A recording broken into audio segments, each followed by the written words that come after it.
Hi guys. So hopefully most of you by now have seen our video, Strange Gifts. It's on YouTube. It will theoretically very soon be on Amazon Video Direct. We loaded it today. Today's Saturday, so they won't look at it until Monday. So it should be up there Thursday, Friday, assuming I got all the captions correct. I got them correct to my liking, but if I did uh-huh and they hear uh-huh, they might want me to change it. We'll see. I also rated it TV PG-13 plus, even though I think it's more like a PG-7 plus, just to be on the safe side and get it up there in time because it's holiday season. I might try and change that later. But sometimes if you go too low, they'll flag it. If you go too high, they usually let it through. So, you know, they'd rather err on the side of that, and I don't blame them. All right, but if you've seen the movie, by now you've gotten a look at the lighting. And today's lighting's a little off, right? It's a little strange for one of these videos. It's kind of creepy. It's kind of out there. And I don't have the blue wall lit up well enough to key in, even though the spaceship didn't. I don't even think you can see the spaceship on this light. You see a little bit. The spaceship looked a little bit like it was moving. Something weird with the lighting that day. But overall, you know, we can't use the blue screen like we did in the last Inside HFP video. But the reason it's lit this way is because today's video is about single light lighting. It would be a less dramatic and less creepy kind of lighting if, sorry, the battery just plugged, if I had the house lights on, if I had the regular lights of the studio on in here, then it'd be even, and then this would be working as just a key light to accentuate certain features on it. We can put it here, we can put it on my bad side to blow it out, we can put it above me to give me more definition in areas and make me look there down low by casting shadows this way. We can put it underneath to get rid of this. You know, all sorts of things we can do with as just a key light. And that's what I want to talk to you about today. Is that this is a single clamp light, like the ones that we used in the ones that you saw in my small light kit. When we shot Strange Gifts, what I did was I used just one of those 100-watt lights, regular dollar store kind of bulb, right? You get two of them for $1, so it's a 50-cent bulb. And I didn't use any light stands. I clamped it to a step stool. We clamped it to a towel rack. Actually, these are things not everybody might have lying around the house either, but we clamped it to a towel rack, a step stool, my dog's little cage that we use when we have guests over, and my little dog, when we used to want to close her up and give her a run, but not have her like where she could get stepped on. But basically, we could have clipped it to anything, the back of a chair, to whatever. Right now, it's clipped right to the front leg, so if you want this kind of effect, it's clipped right to the front leg of my tripod and facing, it's actually pointed mostly down. We pointed it straight up and just blow it out because it's really close to me, and I'm close because when the microphone's close, you can hear me a little bit better, even though there's still that little whooshing in the background. So what I wanted to talk about is how we use the light in the movie. So in the opening of the movie, and hopefully I'll be able to put a clip here for you to see, it's pointed straight up. And it's in a room with a white ceiling. No wall really on this side to speak of because it's got a big open window, no wall behind. You can't see these walls in the shot, so I'm describing them to you. And then it's got a hallway, and the closest wall is just bookshelves. So not a lot of reflective surfaces from the sides, just from the top. So we pointed it straight up. We get a nice, even kind of flow of light. The Christmas lights take over most of the lighting, so we get some of the color. But it casts light in other places. And I do lie, we had one other light in this shot that we did use. There's a small spotlight that we put on the angel to make sure you could see her.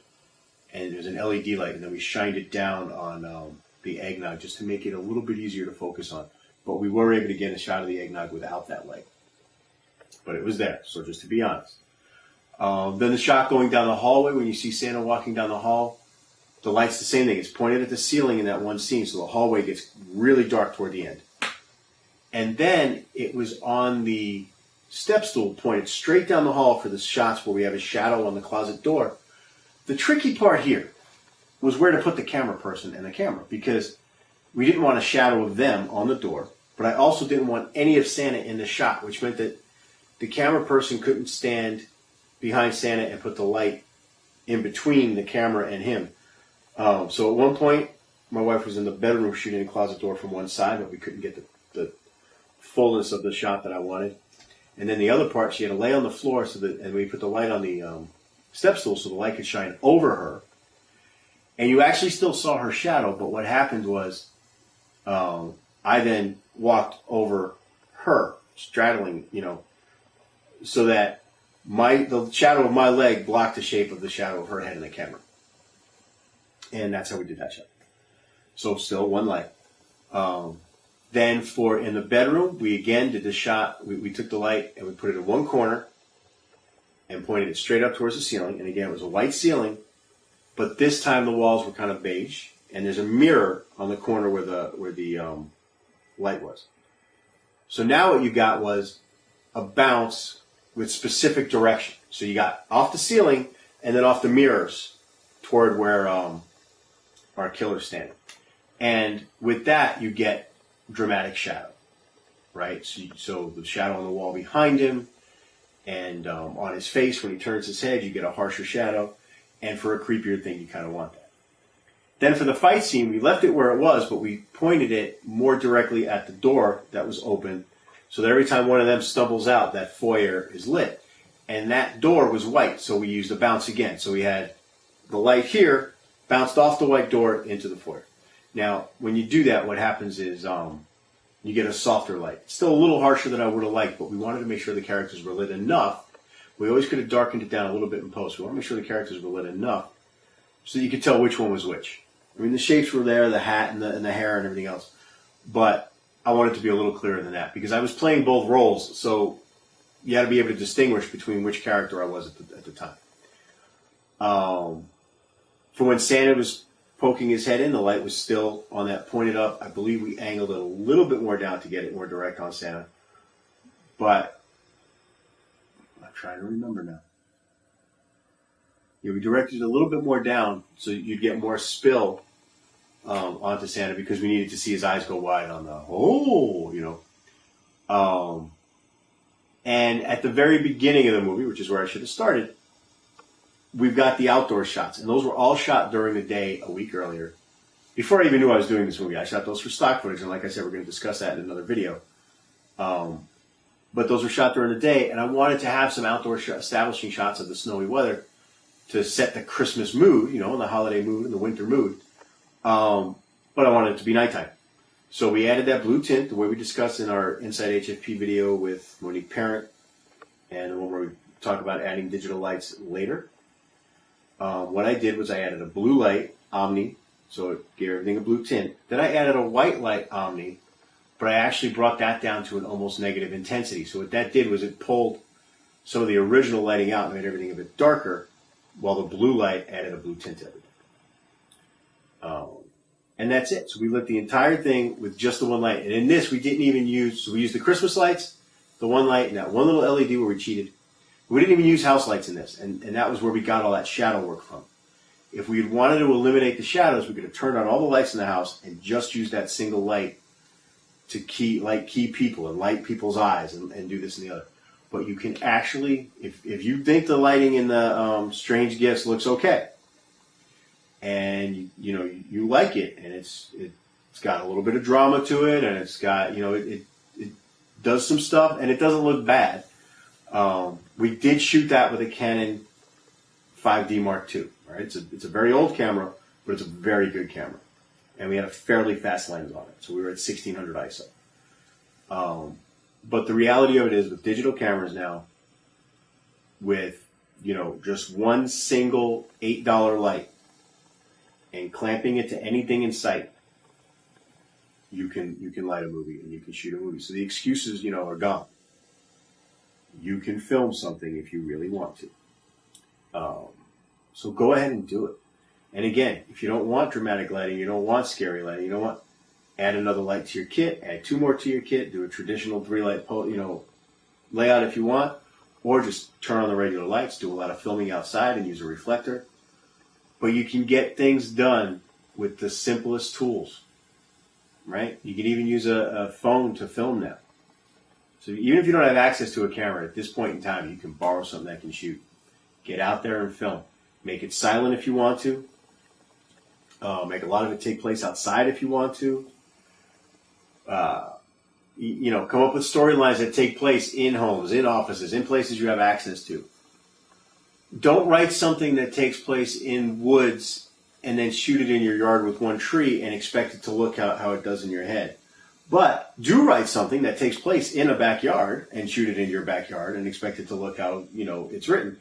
So write to what you have, write to what you know, and get out there and play with it. And one of the things I've learned over the past 2 movies I did, X-24, which hopefully you guys will get to see soon, eventually, because I'm really proud of it. And this last movie, Strange Gifts. And with all the big shooting I've been doing on Jack versus Lanterns, one of the things I've learned is if you can cut, with all the rambling I'm doing, you wouldn't believe, but if you can cut out a lot of dialogue,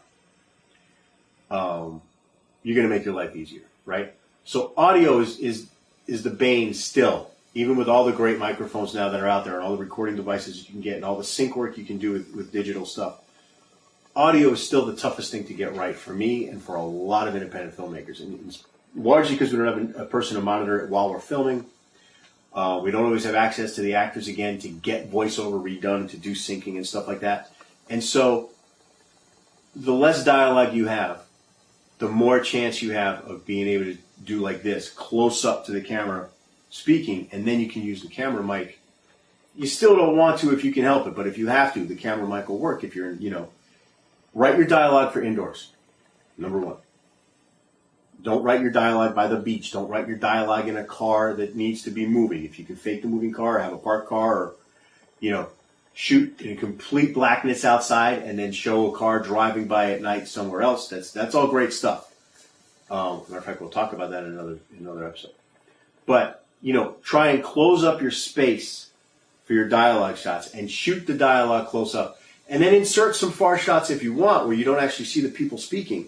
If you go on Amazon Prime and watch Alien Vengeance: The Other Me, there's a scene where the 2 federal agents are walking away from the camera. And that was specifically because I knew I wasn't going to be able to sync up the audio to their lips. So I wanted to shoot the backs of their heads. And then I recorded them inside doing their dialogue. So it made it a lot easier to get the dialogue, semi-recorded clearly, but have a wide-angle shot of them walking, which is what I needed. So, plan your shoots that way. Look into that 8 GB recorder that I review elsewhere on my page here. And, share ideas down in the comments, ask me questions down in the comments, and go out, get yourself that one light, and get something shot. See you guys soon. I don't know what the next video is going to be, but it'll be something. It'll be soon.